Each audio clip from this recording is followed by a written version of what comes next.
All right, Detroiters, let's talk. Let's talk. All right, we're going to go around in I guess, a dual sport, Lions, Pistons, Pistons, Lions type of segment, and we're going to talk about where the Lions are and what adjustments they can make going down the stretch towards the potentially being contenders for a Super Bowl run, and then also where the Pistons are doing a preseason stint so far, and what adjustments can they make, what could be added, what could be subtracted, etc. So we're going to do the same, sort of the same thing for both professional sports in Detroit. And let's start off with the Lions. Okay, there was I guess you could say it was a landslide, or you could say a dismantling of a of the Cowboys, the Lions' victory. What does this say about the Lions going forward? Well, that victory came at a cost. It came at a cost of shutting down Hutchinson, which is my have been my gripe from day one. As you guys know, I'm not a Lions fan. Hence the name. I'm not a Lions fan, but there's things to say.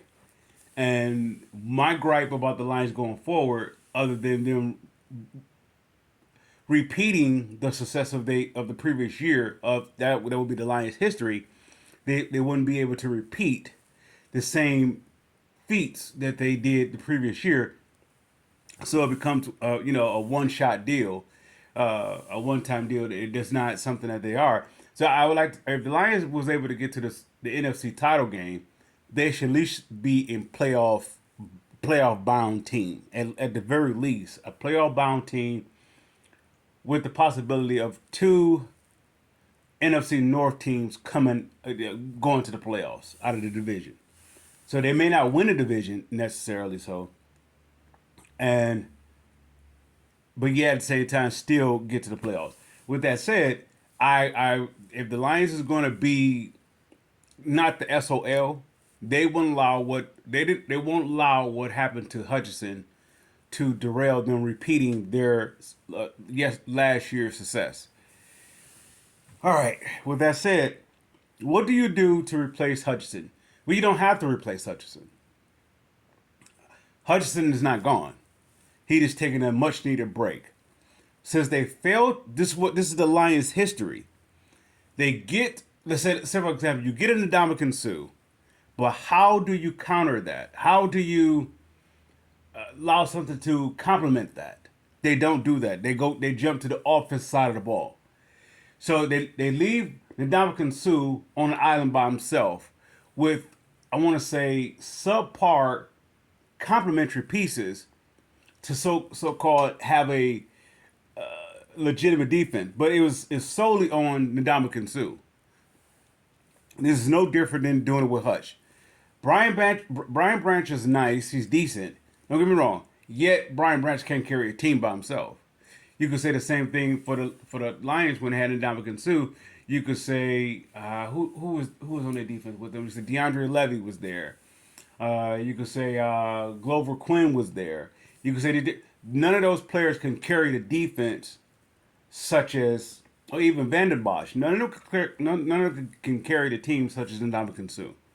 Yet the Lions failed to get them a complimentary player based upon the position they was in, because they was salary cap strapped based upon the three top draft picks that they had in the likes of Stafford, Calvin Johnson, and Ndamukong Suh. They were strapped, so they didn't have no movement. However, when it comes to this Lions team, they are in the perfect position to give Hutchinson the rest that he deserved, because they was putting so much on him.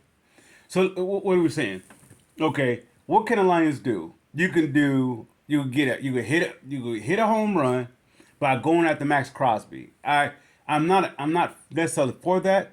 I'm for give me two pieces for one. Why? Let's say it like this.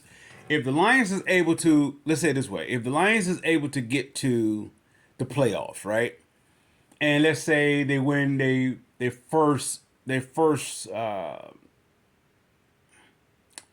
week. They win the first round, whatever that it may be. If they don't have the bye, because they won the North or whatever that they are, if they get past the first round, whether if it be a bye week or them actually winning the previous game, they will have Hutchinson in the playoffs. Now, what does that mean? Would you have 100% Hutchinson? No. You will have a 60% or less Hutchinson. 60% or less Hutchinson is better than just about every defensive player on their team. Brian Branch is nice. Aleem McNeil is nice. They are nice. Do not get me wrong. I am not saying that they are a wash of players. I'm not saying that. Brian Branch, Aleem McNeil, maybe Jack Campbell, if you will, and that's about it. Jack Campbell is a question. So this what brings me to this point.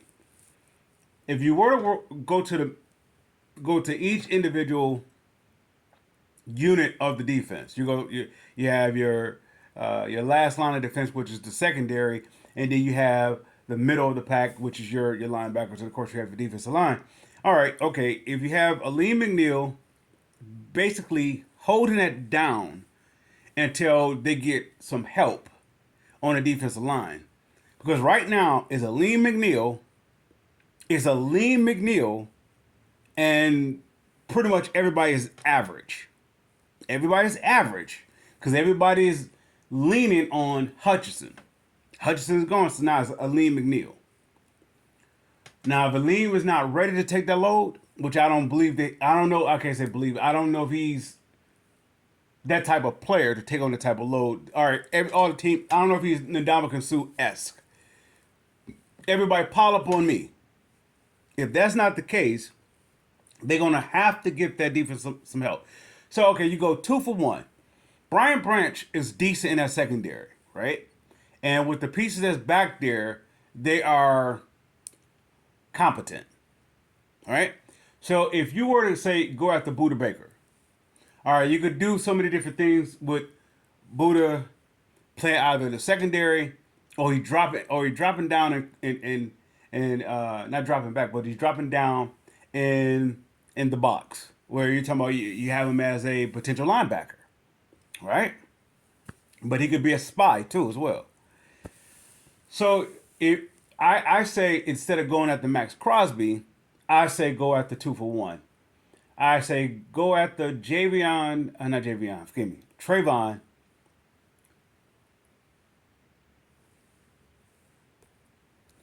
Walker. Now the tale has been that it's going to cost the Lions 2 fourths to get Tavon. Is it Tavon Trayvon? Maybe I could be butchering that. Forgive me. Go after him for 2 fourths, and to go after Budda, I'm hearing that it's going to cost them a second round. Either which way it go, they have the salary cap. I mean, they have the flex. They have the spacing. They have the room. They have the salary cap spacing available for those 2 players. The only problem with that is due to the fact that the offensive line is aging and what happened to Hutch. That kind of alters them of making the decision to give up their draft capital. Well, if quote unquote, if Brad Holmes is Brad Holmes, he does all his good works in the latter rounds. If he is who he is, he does all his work in the latter rounds. So that would be your second and your fourth. So you need him to play ball with the third if they have it, and their fifths. No, they still have their first. They have their first, their third. They have their first, their third, and fifth. If those three still, or if they still have those draft selections still, then he could play with those three: a first, a third, and a fifth. He could play with that until next year. Okay, well that will be next year. Forgive me. With bringing those 2 players like Budda and the likes of Tavon or if they are in the position to go after Mr. Allen, is it? I think he goes by what is his? I'm drawing a blank. Uh, Jay Allen from Jacksonville. They can go after him, which has been my dream since he was of the draft. If Jacksonville is if they continue to slide, as everybody's been stating, they're willing to unload, right? Because there's no sense of carrying a cap uh, strapped franchise or roster, forgive me, roster, and it's not producing anything. So, with that being said, they have flexibilities with that. I'm in the lane, or I'm in the deciding factor of them getting 2 for 1. You're not looking to replace Hutch because you can't replace that. Yet at the same time, you have to go with the next man up. None of their players are ready for that. None of those players on the roster is ready for that. What due to injuries, some of them may be healthy, but yet their play is not ready for the next man up. So it's going to have to be done by committee. So that leads me, okay, all right, give me 2 for 1. Right, as Hutch, that puts no pressure on Hutch to return back faster or to rush his process to risk setbacks and etc. All right, let him rest. He deserves that rest. Okay, so you go get 2, and you roll your dice with that. See how far you get. If you get the 2 and you go into the playoffs and you win the first round of the playoffs, Hutch should be back maybe the conference series or the conference round. If they can get to that, if they get a bye and they win their first week in the playoffs or the second week of the playoffs, and then they're able to get to the title, I mean to the conference game, then Hutch will be ready, and you could play with Hutch on 60% and not risk him, you know, setbacks or whatever the case may be. But then again, the team could be on the roll where they have to play him, with the exception of maybe situational type football. So that's my take. Go get 2 for 1, which may cost you a second, and it may cost you something for 2 picks of this round. I mean, for of this year and a pick from next year. If the rumors have been stated about the trade compensation is correct, you're gonna have to give up some 2 fourths and a second to get those 2 players. All right, maybe there's some other players that's not as costly, and you can do something with that. I want Buda Baker because he brings intimidation to the defense.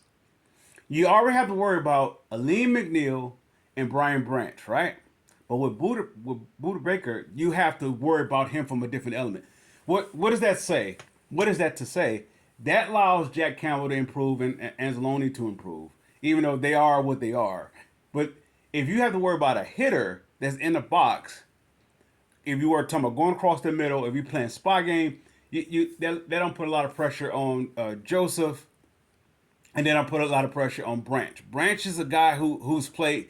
He's like a not a Palomalu, but like an Ed Reed. He's a roamer. You know, he goes for the ball. Whether we're talking about stripping the ball or whether we're talking about getting it out of the air, he's going for the ball. He's a ball hawk. So they need someone to counter that on that defensive end. Someone who is intimidating, if you will. They don't have nobody on that defense that's intimidating. So I like the likes of him. And then if you were to go with Tavon Walker, that's still part of the youth movement.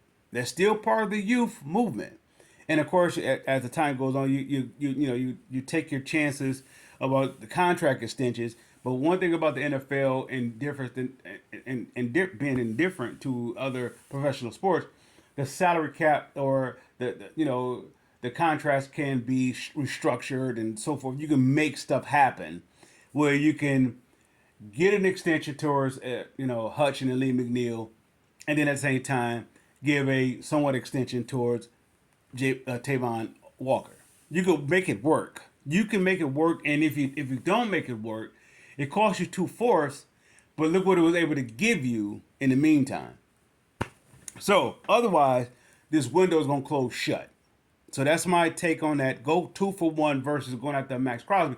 Don't get me wrong, Max Crosby can give you the equal value of a Hutchinson, but it does no good if you're doing it. You're having the same problem all over again by putting Max Crosby in the same position as Hutchinson to carry the defense. You need you need a camaraderie. You need to let's how can I say it? How can this you need to you need to jump the opponent. They back in the day used to call it bum rush. You need to. All right, the offense is showing an example of that. The offense is beating. They will beat you down because they have so many different ways to do it. Starting with the offensive line, right? Without that offensive line, they don't do any other factor. St. Brown is no good. Laporta is no good, as well as the backfield is no good with Montgomery and um, I'm drawing a blank with his name. You guys know who I'm referring to, the Flash in the back. It does no good, even with throwing it with JMO. None of that's no good without that offensive line because Jared Goff he's not a threat without that offensive line. So, with that being said, they need to counter that, but doing the self same way defensively. Build up the defensive line. Hutchinson is out, right? That give you a little time. They give you a little time, even though some people say the season is particularly over because he was their best defensive player. I get all that, but that was because in fact they stacked pile so much on the offense, and they excuse me, they neglected the defense, and very specifically they neglected the help for Hutchinson, which they did the same thing, read the same thing what they did in Ndamukong Suh. So go get 2 for 1. Both of them, well, let's say Tavon doesn't have a reputation of being like a type of an impactful player. He don't have the reputation. Buda Baker does.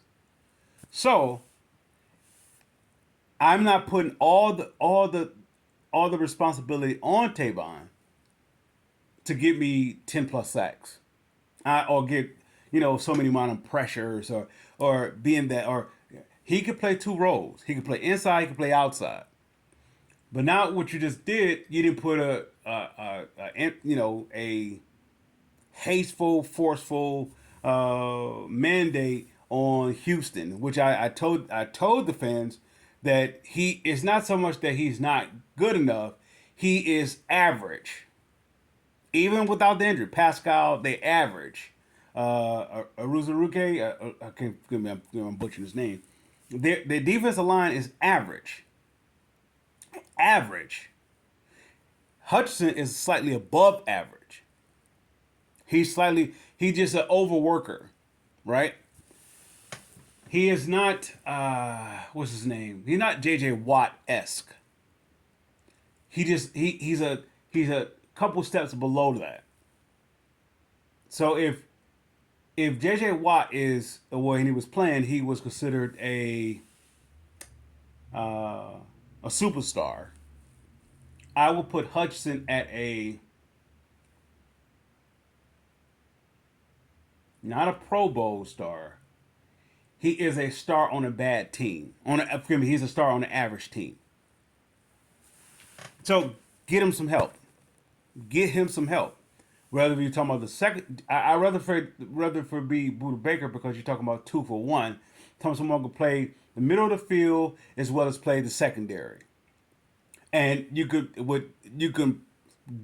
however how you able to do it on offense where you can how can I say, you can come at so many different angles because you have the pieces to do it. You put yourself in a position to come at so many different angles on the defense to be able to do that. where you catch the offense by surprise every given time. So it, you're not right now. The defense is going to each week now since the bye week is over. Going to each going to each, going to each week now going against the Lions. You you don't worry about the defense now. You don't worry about the defense. Your game plan is to stop the run. So now you're talking about stacking the box. Somebody can say, well, then Goff could throw it over the top. You're going to have to do every flea flick. You're going to have to do every trick play to get it off for Jared Goff to be who he is. Why? Because there's no rest. Because the defense can't get off the field. That's why you have to, it's a must that you can go with the Max Crosby, who is a well-recognized name for every offensive coordinator, that they will have the game plan for him, but at the same time be somewhat concerned about Aleem McNeil and Brian Branch. If you go after Max Crosby, I would say go after Max Crosby as well as Budda Baker. Go 2 for 1. Because look at it this way. If I get Max and Budda, that brings me, I have to go out, I have to not just replace Hutchinson, I have to, if I had Hutchinson, I'm looking to add another piece so I could be dominant on defense. But let's say it this way, if I have Max Crosby and Budda, which is going to be highly costly, that's going to be basically next year's draft. And look at this way, next year's draft would be, let's say you're giving up all your draft capital. When you get Hutchinson back, that will be essentially like having your draft picks, right? If you gamble now, I say go after Max. I wasn't thinking about this at first because I'm thinking it would be too costly, but I would go after Max Crosby and Budda Baker. Now that's going to bring an automatic respect to the defense. The league is already respecting the Lions offensively based upon the offensive line, and they just built on top of that. Now, if you bring these two players to this defense, they say right now without Hutchinson, they're saying, "Well, we're gonna beat the Lions." This is the NFC North. The NFC North says the offense cannot hold up this team by itself. Now they can go out and go get some more offensive players, which will be foolish, because if your defense can't get off the field, what's the point of putting up points or trying to put up points? Because every time you put up 7. The opposing team, all they're gonna do is milk the clock, and then put up 7 because you can't stop them from scoring. And if you can't stop them from scoring, it's not gonna be a shootout because you're gonna run down and score, or you could play they could stack the box. They could play so hard on defense against the Lions' offense that they could take the Lions' offense out the field because the Lions don't have a defense to rest their offense. So it would be the Lions-esque all over again. SOL, if you will. So go after Max Crosby as well as Budda Baker. Go 2 for 1. Go hard. Go hard or don't go at all. Do not do a Carlton Davis type deal. Do not do a Davenport type deal. Those players are great as complementary roles. Now you need star studs now. If they're going to really seize this opportunity of this window, right now they have the league, I want to say a chokehold with the ability offensively. And they can go ahead and counter that defensively, but it's going to cost them this year's and maybe somewhat of next year. It's going to cost you that. It's going to cost you the 2025 draft and maybe somewhat of the 2026. It's going to cost you that. Yet, when it comes to the 25 draft, you're going to get Hutchinson back.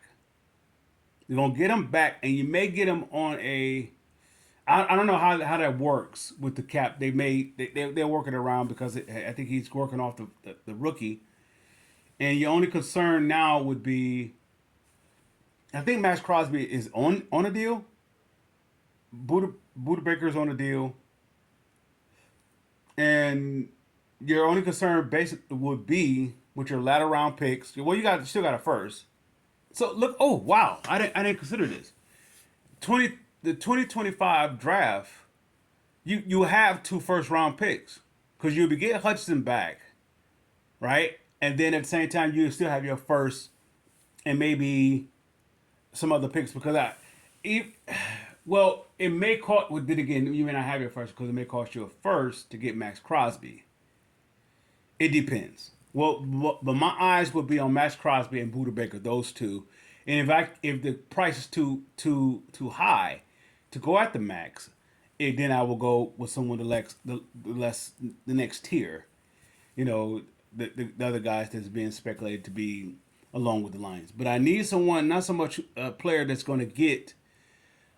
I don't need a player that's saying they have 11 sacks. I need a player that offensive coordinators are concerned about this defensive player. Yeah, they have to watch the defensive player. I don't want to say they had to scheme towards. Yeah, let's say that way. They have to scheme towards this player, or they're definitely going to film study, and they are concentrating on this defensive player. Any guy that they're going to bring in defensively, they have to be on that kind of scouting report. They'd have to get the Lions have to get a guy that's on the offensive coordinator scouting report. We have to be aware of this type of player. That's how they was going about the Lions. About Hutchinson. So with that said, let's close that out with the Lions. I want to say Max Crosby. Get that they have to get at least one impactful player that has a reputation. Where you have to scout them out and game plan for. They need that one guy. If they get that one guy, and by the trade deadline or whatever the case may be, they will be okay. They would not. They may not win the division, but they're definitely getting the playoffs. And when they get in the playoffs, they can make some noise. All right, now leaving the Lions to the side, let's jump over to the Pistons. Now the current thing with the Pistons, where I will say the Pistons are lacking three pieces to their puzzle. You have an 18 to 20 point scorer in Ivy, right? I'm going to say that's going to bookmark him. Cade is at maybe at 16 whatever right now, but I give from 20 to 25 per game, and I'm going to say Tobias is like in the middle of those two. He is like the glue scoring wise for those two. Where let's say if Cade is not having a rhythm night, Tobias could pick it up without having the pressure. Or Tobias, you have to do this. And then if Ivy is not, in his if he's not in the zone and he's taking a step off, Tobias can fill that gap there. When it comes to the likes of Tim Hardaway Jr., I look at him the same way as I did Evan Fournier. I think they think too much of themselves, and I don't see them here that much longer. The first chance that the Pistons could have to trade, of course, getting some good compensation back of trading the Hardaway for, I'm taking that opportunity. That's a guy who I don't want on this team because you can see a flare of arrogance with him, a flare of that he's better than his team. So it's like it's a weird thing a vibe that I get from him. And maybe it's taking a little time to get acclimated. Maybe he don't want to be here. Who knows? Maybe he's still carrying a chip over his shoulder for how Dallas treated him, and that whole relationship with them is affecting them. But yeah, it's the self same vibe that I received from Evan Fournier when he left the likes of New York, and he had to come to Detroit. All right, I see the same thing when the likes of leaving Dallas to come to Detroit. Any possible chance you get with that to trade. Now, I said the Pistons are three pieces away. Here's your three pieces. They are 1 7-foot player away. And I don't mean just a 7-foot to be a 7-footer. 7-footer plays 7 feet. They need someone 6'11" or taller that plays 6'11", that's long 6'11", that plays 6'11". Or they need someone that is 7 foot that plays 7 foot. My Duran is going to be okay, and he may. I gave him a prediction that he's going to average like 12 points a game, 12 or 15, somewhere around there, 12, 15. and he very well may be. I'm just not. I'm not dependent upon him. I think he's comfortable with that typical Piston s type of vibe. What I mean by that, the Pistons will get a hype coming in, like, okay, if they get a draft pick, a high draft pick, and then a draft pick, or a traded player, they come in and show a little flash, and they get that the clickbait where they start to get a little talk about, and they get content there. I need I don't think they have a player on this team that says on the court, I want to be the very best in the league. Not I want to, but on my play. That's their MO. They mouth based it from top to bottom. They may have every individual player that says, I want to be an MVP player, or I want to be in the playoffs, or I want to be the most improved player, I want to be rookie of the year. They have every individual player that says that on this team. Yet, when you look at the likes of Isaiah Thomas wanted to be in the upper echelon of the Larry Birds and Magic Johnson. He wanted to be in that talk. He didn't want to be in the Charles Barkley, Michael Jordan, and John Stock and those type of players. He didn't want to be. He wanted to be talked about. So he worked hard to get there. He still didn't get his due respect. He didn't get the respect that's properly due for him. That he deserves to be in that talk of them. But if he'd have won more championships, then of course he would be. All right. With that said, the Pistons don't have that player as of yet. That is, I'm hungry. I don't want. I'm content with where I am in my career. You have a lot of Piston players that does a lot of talking about what they want to be, but their game doesn't back it up. And then you get the fans to say, give them time, so that allows that player to not go hard at it. The only player that I can see that's on the court now that's showing signs in that direction is Jaden Ivey. Regardless if he's going to be with the Pistons or not, I see like this. I'm not settling for what I have been, or what I possibly could be labeled me as. I'm going to be up there in the top. So you can see him. He's going after it, even though he has to make his mistakes. He's going through his bumps, but he's going after it. That put me in mind of Isaiah Thomas. He went after it. Nobody on this Pistons team is like Grant Hill-esque, where they have the automatic skill just to be there. Cade is not a top 10 talent. He's not a top 10 in NBA talent. You could say maybe top 30, but he's not a top 10. He's not a top 10 player. He's not even a top 5 at his position, in my opinion. So I can't bank on him for being that type of guy. Why? Because I think he's there's no need for him to be hungry. He don't have to be hungry. All he has to do is say the right things and put up some Jerry Stackhouse type numbers, or maybe even who could we say? Jerry Stackhouse. Yeah, Jerry Stackhouse all-star type numbers. Jerry Stackhouse was Jerry Stackhouse was once the leading scorer. He was scoring 29 points a game with the Pistons.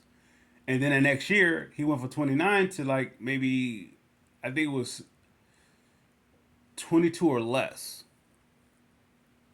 Because they went from being an offensive team, being led by him, to a defensive oriented team, or team oriented. So I don't see Cade as that guy that will ever be a top 10. I can see him being with the Pistons, sort of like Stackhouse was, putting up those 25 plus points a game on a team that's really not that good. If the team was balanced, he wouldn't nowhere near put up 25 points a game. He would put up maybe from 20 to 23 a game, which would be okay. That would be satisfactory. It will be right on where the Pistons are. So the other player that They need a 7 footer. I have a strong eye on. Let's see. What is that? Walker Kessler. Kessler Walker Kessler. From what I heard of what I've read, that the Jazz are looking for two firsts. I'm saying with the Pistons, go ahead. Why not? That's their future. Well, you don't have to give up your future this year, but you're giving them two firsts. Give them two firsts for him. Why? Because he is a legit 7 footer. And what does that mean? Did somebody say he can't shoot? Well, you got if I have Ivy, Cade, Tobias, and we're gonna get into that possible fourth option. If I have that, or if I have those three, Cade, Ivy, and Tobias, and let's say they're completely healthy throughout the season, right? And they're averaging from 18 to 25 a game, not together as individuals, 18 to 25 a game. I'm not pretty much worried about the rest of the scoring. Why? Because I have a 7 footer that's going to alter a lot of stuff in the paint. Danny Ainge knows what he has in the 7 footer. This is why the asking price is 2 first round picks. He knows what he has, and I would say he's always been like this, Scrooge McDuck type. Scrooge McDuck. He always been, yeah, Scrooge. I guess that's Scrooge McDuck. He always been like this Ebenezer Scrooge type guy. That he's just weird. Even as a player, and I saw him going against the Pistons, he was just like a weird player. When they talk about the Boston Celtics or those championship with Larry Bird and McHale and Parrish, Dennis Johnson, they rarely talk about Danny Ainge. He's a weird guy, and he has some success as a general manager and some success as a player when he went to the likes of Phoenix and a few other teams, Sacramento, and a few other teams that he went to. But nonetheless, he just been a weird dude.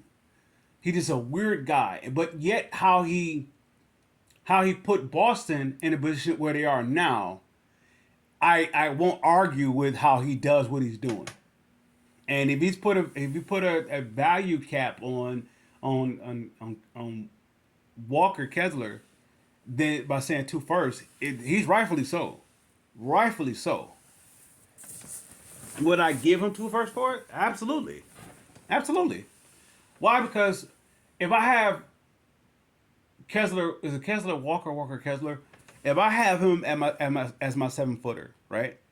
And what am I saying with Duren? They're saying I'm going to give Duren, put him I put him in a position to trade Duren. I would actually trade Duren.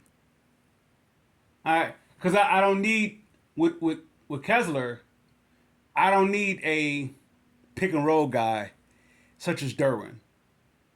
I don't need what Duren brings to the game. He may be a slow developing. I labeled him this year as a Chris Webber, and that mid range game or that 12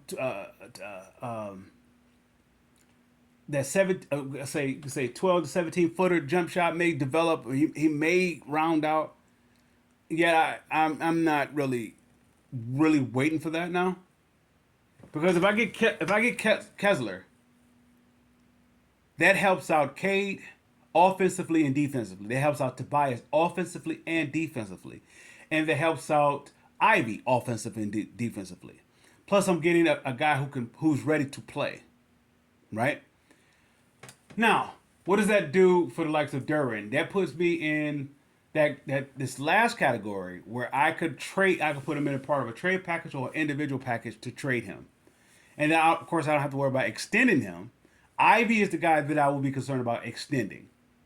Ivy is in a good scenario. If I don't get Kessler, I would extend both of them. I would extend Duren and Ivy. But the only problem is, Ivy is showing me that he's going to be a top player in this league. He's showing me that Isaiah Thomas, Ben Wallace hunger, where I had to go through a lot of adversity to get to this top, but I will get my respect. Yet, I see Duren as a Orlando Woolrich type guy. that he is a guy that I could play in this league and I could take it. But I don't know if right now is he if he's with the right organization that develops team. I don't know. I don't know what. You know what? I may be I may be slighting JB Bickerstaff and actually his coaching staff in the development process based upon the likes of Monty Williams did and even before Monty Williams was there. I may be slighting, you know, I can stand. I definitely willing to stand corrected for that. Bickerstaff probably could do something with Duran. Yet, let's say it this way: what if I don't have to give up Duran to get Walker? So that means I have Walker, Duran, and Stewart with their Paul Reed. Now, of course, we say someone has to go. So this will leads me to my third piece. My third piece is I will go after. Is it Brandon Ingram for New Orleans? I'll go after him for 1 year. So that would the cost of that it would take two contracts that the Pistons have, or contracts of two. I would say Stewart and Tim Hardaway.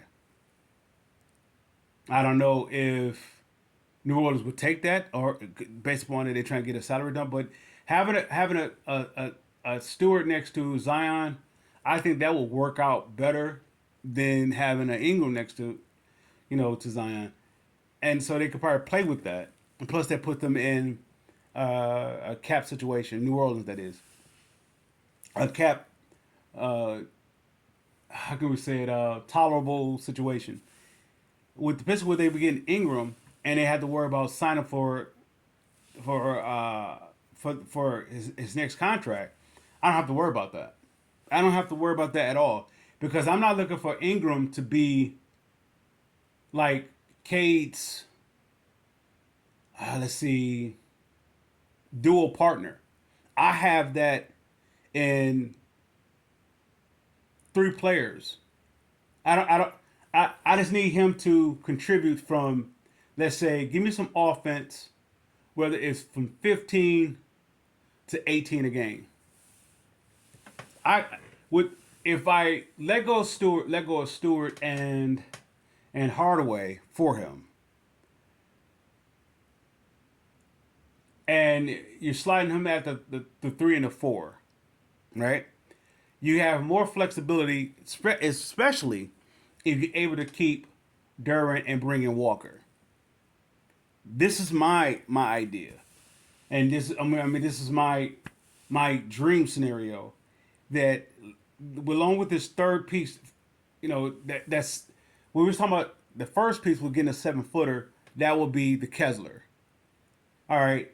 The second piece would be getting the likes of an 18-point scorer on his team, another 18-point scorer, or 18 to 20-point scorer, and that's where I bring in Ingram. I say Ingram versus Zach LaVine or any other player that's possibly. I need a guy on a 1-year deal still, a guy on a 1-year deal that put up that type of numbers, but at the same time doesn't cause a disruption to, how can we say it, the Pistons. No, I won't say Pistons rotation. We say that they won't disrupt the Pistons rotation.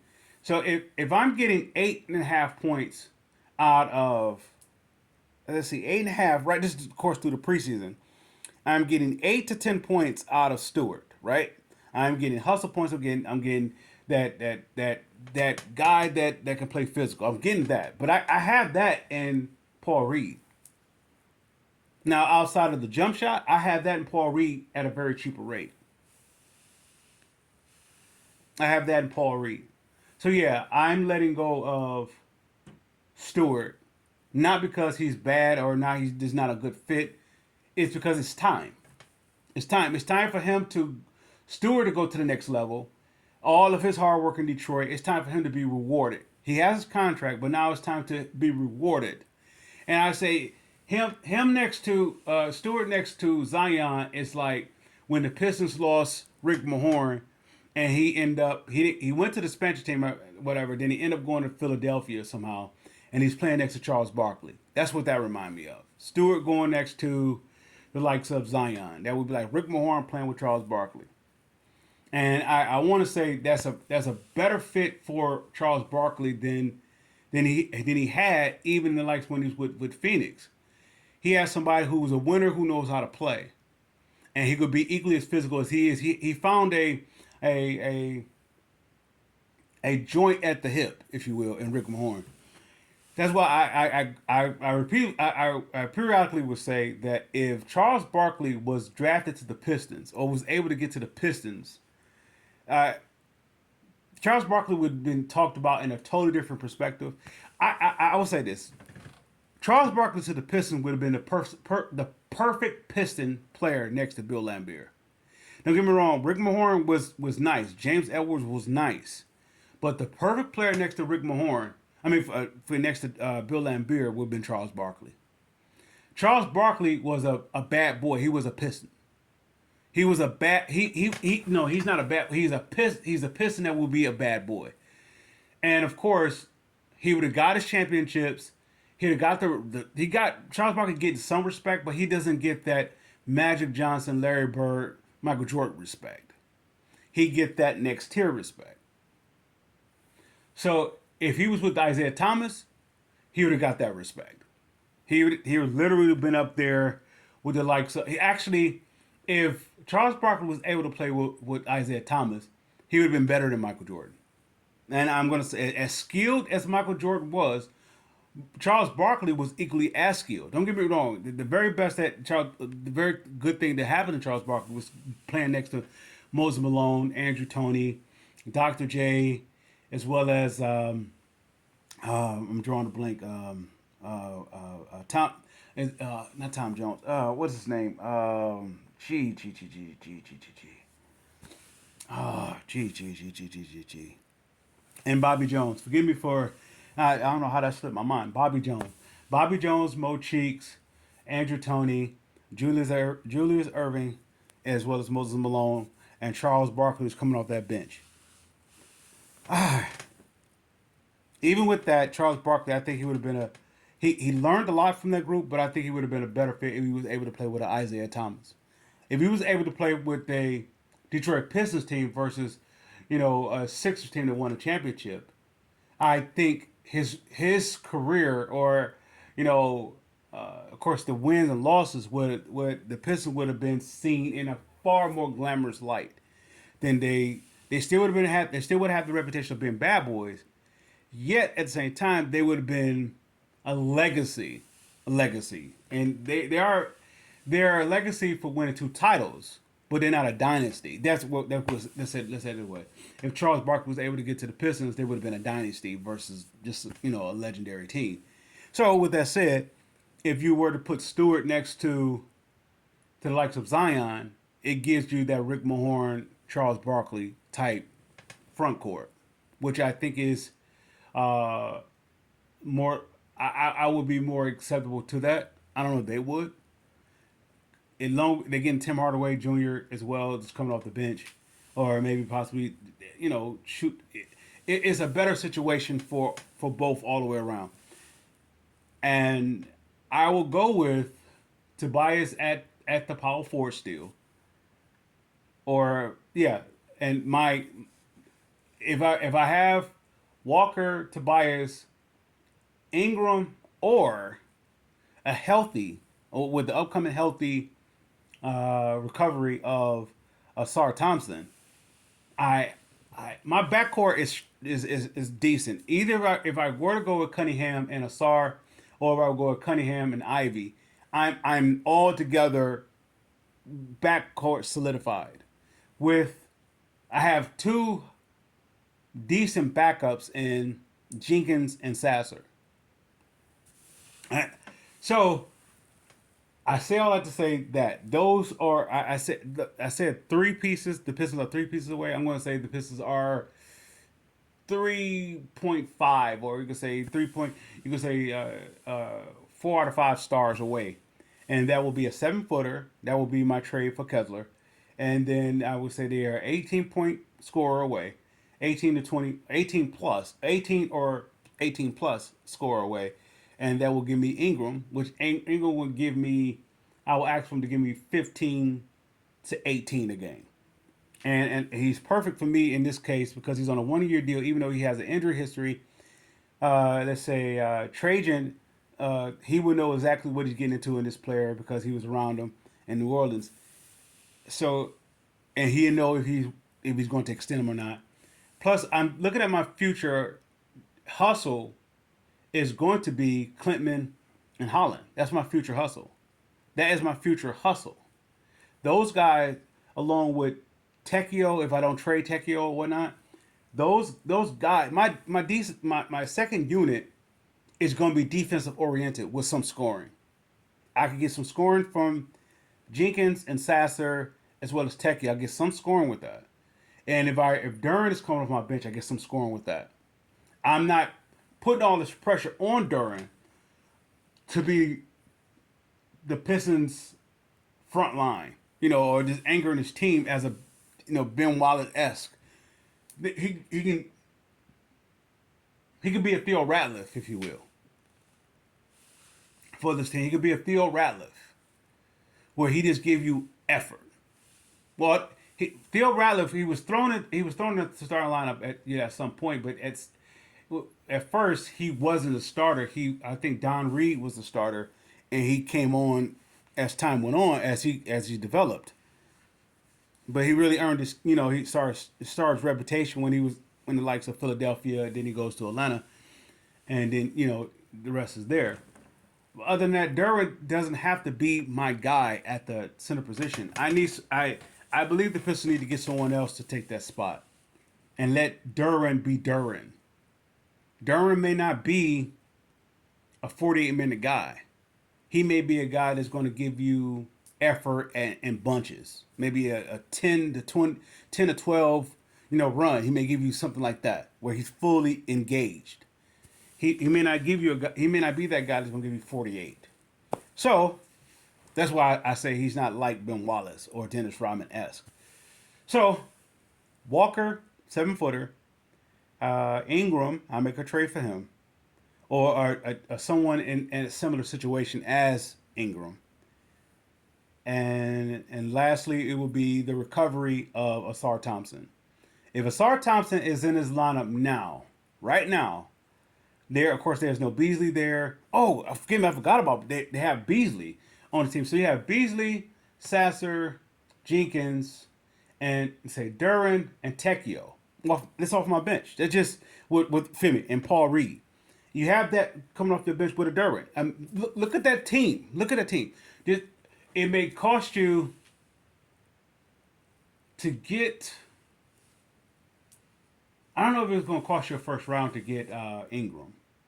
Just be willing to take on this contract and his whole situation, extend his contract, and the whole thing. So this is why I would do it. Of course, saying that if it will cost me just Stewart and Tim Hardaway Jr., I'd definitely do it. And Walker, if it's gonna cost me 2 firsts, long as it's not this year's first. If it's gonna cost me two future firsts, I'll do it. But if I do the deal with New Orleans, I'm gonna get a first rounder out of that deal. I'm getting a first round out of that deal. Just giving him 2 contracts is not worth taking on the headache of Ingram. That's a headache. Not saying he is a headache. The situation is a headache. He's an injury player. His contract is what his contract is. He doesn't fit there. Let's say the contract is what it is, and he's an injured player, and he's about to be. He's up to get an extension. So he had that type of situation. There's no team I don't see willing to extend him based upon his current situation. So unless he turns it around before trade deadline, and all of a sudden there is a different turn of events, then yeah. Otherwise, you still have to look into trading the individual, unless the team, unless you could trade for the individual. But I don't know if you could trade for him and then trade again and then beat the trade deadline. I don't know if any team could do that. So the Pistons would be in the best situation for him. I would go after Brandon Ingram, and especially if I can get a first rounder out of it. And I'm making a deal. I have I would say this. Trajan is in a different position than Brad Holmes, even though they are in the same similar situation. Brad Holmes, let's see, Brad Holmes Campbell is in the same situation as Trajan and Bickerstaff. They are exact. It's like a mirror. The two teams are like a mirror reflection. The only difference is the offensive line had prior experience playing together and had somewhat success before Brad Holmes and Dan Campbell took over. When they added Sewell, it just took off. Prior to that, up under Patricia, the offensive line was 500, and it was going from C to B. And I think they was going like maybe B minus, to C plus C B minus. They was in that area, and when they got Sewell, they just went to A plus. So that I said the same thing with this current team. They just one player away, and I would say not one player. They're like three players away.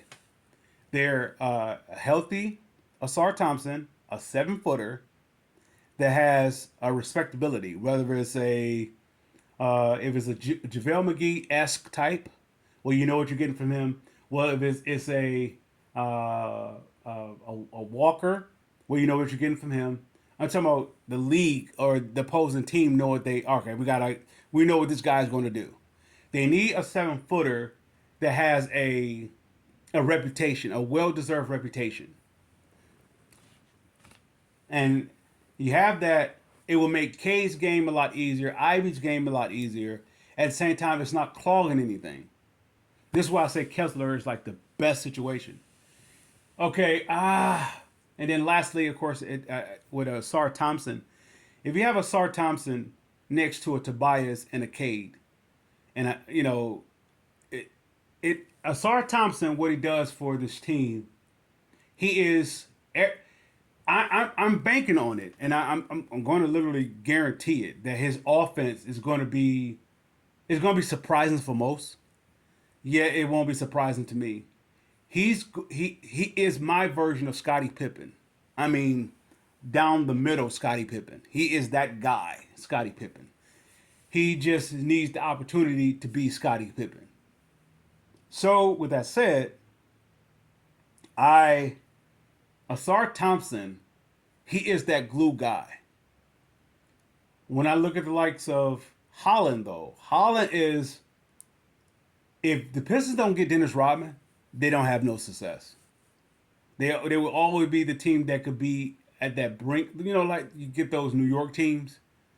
They make some noise in the regular season, but when it comes to the playoffs, the Pistons will be that. They wouldn't be the team that won it all, or that was in the finals running when they got to that mountaintop 3 out of 4 years. So with Dennis Rodman, they was able to get there. That's why I look at the likes of Ken Holland, Ron Holland. That's what I look at the likes of Ron Holland. Ron Holland is Dennis Rodman-esque.